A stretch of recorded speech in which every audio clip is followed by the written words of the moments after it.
Hello, everybody. My name is Kyle Foster, and today I'll be sharing about the Constitution of Pakistan that was established in 1956.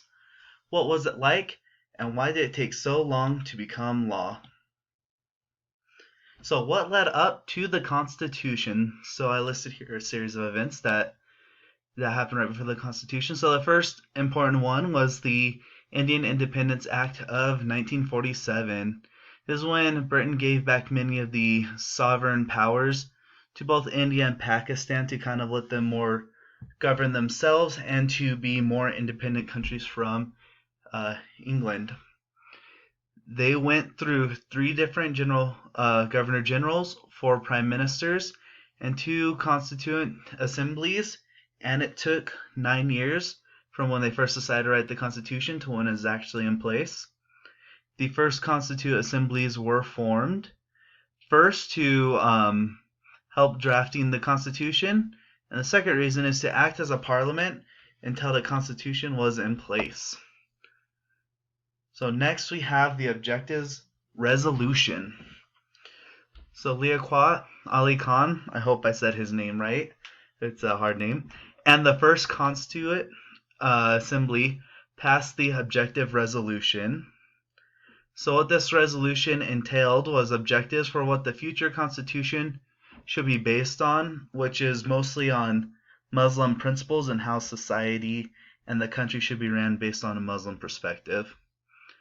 It was presented on March 7th in 1949 again by Khan, and after much debate between a lot of the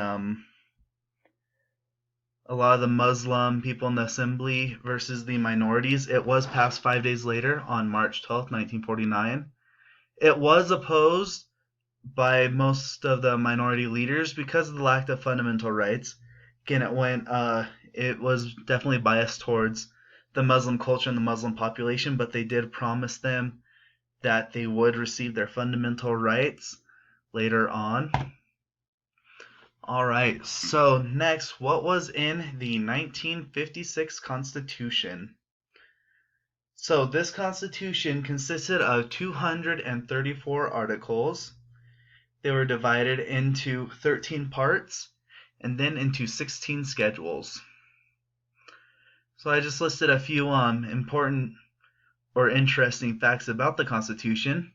So it called for a Muslim of 40 years old to be president, and then he was to organize as one of his duties and responsibilities was to establish a research committee to help establish true Islamic society. So he was supposed to gather a lot of learned Muslim men, and they were to research and learn as much as they can to be able to make sure that eventually Pakistan would become a true Muslim society. The president also had the power to call and remove the prime minister. Especially to remove the prime minister is pretty cool considering how much power the prime minister has. There was only one House of Parliament, which consisted of 300 members from all over Pakistan. The objective resolution was not in the main text, but was made the preamble to the Constitution.